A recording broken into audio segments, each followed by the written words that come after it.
That's the beautiful thing about injuries, as you know, is like, man, adversity introduced a man to himself. No doubt. Adversity is the best thing because you gain so much perspective. For you and I both to have gone through the injuries we had. Like, dude, think about, I don't know about you. Here's a question for you. Where do Yeah. you think you would be as a man right now if life had worked out exactly how you wanted it to? Say you're in the NFL and you're 6 years in right now and you're worth 40 million bucks. Do you think much would have changed for you? Oh, that's a good, deep question. Would much have changed? I think I learned a lot about myself during that time. I look back to who I was when I was in college, to the things I cared about, to a lot of it. And I sometimes you look back and you're like not proud of, where you were mentally at that point, man. I remember when I was in college just caring so much what people thought about me. Like just caring so much about, I felt like almost part of me wanted to play in the NFL because I wanted people to say that I played in the NFL. You know what I mean? Like it almost felt like a revert. And since that process went on and since going through that, I've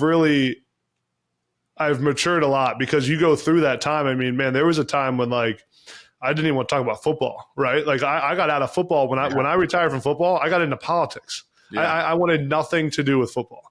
Because I didn't want to talk about it. I was embarrassed. And then I've learned through this time to, like you just said, be really proud of your story. And like my story is unique and I was an All-American at 2 different schools. I took a year off. I was at the Senior Bowl and then retired from football. Like it's like makes no sense. But that's my story. And it's all led me to this point right here. Like I really think that part of I think if you ask everyone who knows me, the one thing they may say about me and agree on is that I work hard. Like that's the one thing. You may love me, hate me, but they'll all agree that I work hard. And I think a lot of that comes from also not making it in the NFL. And it's like I have this added motivation and fuel of I didn't play in the NFL, and I'm now in this college football media game. Like I don't have the advantage of playing in the NFL. I don't have any of that. I heard Kirk Herbstreit talk about it. Like Kirk Herbstreit talked about how like he needs to. His differentiator is going to be how he works because he didn't have an NFL career, right? Like it's not like Tony Romo. It's not like, and you're similar. Like you played in the NFL, but you weren't an NFL superstar. So I really think a lot of good came from that situation, and it's the old story of you've heard the story of the Chinese farmer. Yeah. It's a great one, and just to summarize, it's basically the moral of the story is that you never know if something that happens to you in life is good or bad because you don't know how it's going to impact the rest of your life. Right. And I look back on that time and not playing the NFL, and I really view it as a positive because it's led me to this point now with everything going on and the relationships I have now. And on top of your point, Jake, also about how you don't know it's going to impact the rest of your life is I sometimes think like maybe me not playing the NFL was because something really bad would have happened if I played in the NFL, or if I would have played 2 years, maybe I was going to have a bigger injury. Maybe like you just don't know what was going to happen if that actually played out. Maybe if you played another year in the NFL, you were going to have a different major injury that would have impacted the rest of your life. Yeah. And you just don't know that. So it's a loaded question on how I view that time, but there's without a doubt has led me to this point today, which I'm proud of. I think you said a lot of great stuff there, man. It's part of the attraction of the NFL is you get to say you played in the NFL, which is just like external validation. And like me, like that was a younger version of me that sought that out. And it usually takes people a long time to figure out how like fleeting that is. Like there's this saying that when you're 18 years old, you think everybody's talking about you.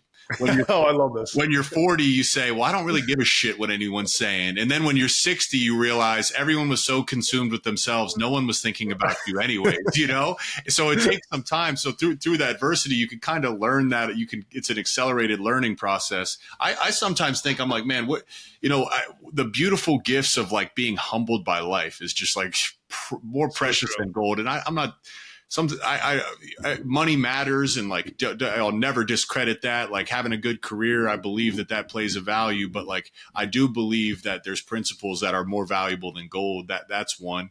I'm sitting here engaged right now. Like, man, where would my ego be if everything went my way?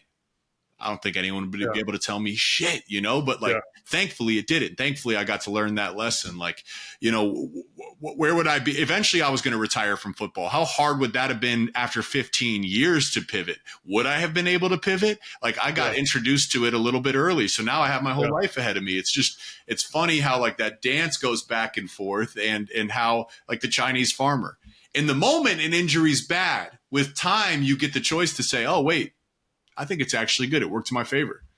Yeah, no, man. One of my favorite things about you is how intellectually like deep you get in conversation, and how you think things through at a high level, and you have great wisdom, and always like I always love bouncing things off you because I know you're going to think about it in a way that's different than most people. So I always love your insight on that kind of stuff. You know, it's funny on the money thing, like. A lot of times now, you know, we both now in our media careers, like we're at points where, you know, we're not making NFL money, but like we have real careers and like make real money doing this stuff.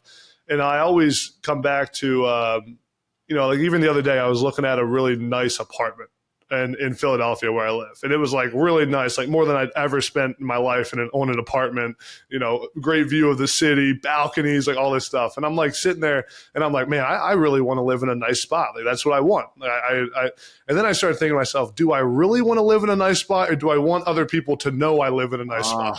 Yeah. And it isn't so true. And I'm thinking like, man, my spot's great right now. Like, I have a great spot. Like, why am I going to double my rent payment? Yeah. For like, and it's just, I love Gary Vaynerchuk. I know people say what you want about him. I just love his messages about that stuff. He's so true. And it made me about so much of what you want in life is about external validation. And if you can really just be happy with yourself, so much of the other stuff takes care of itself.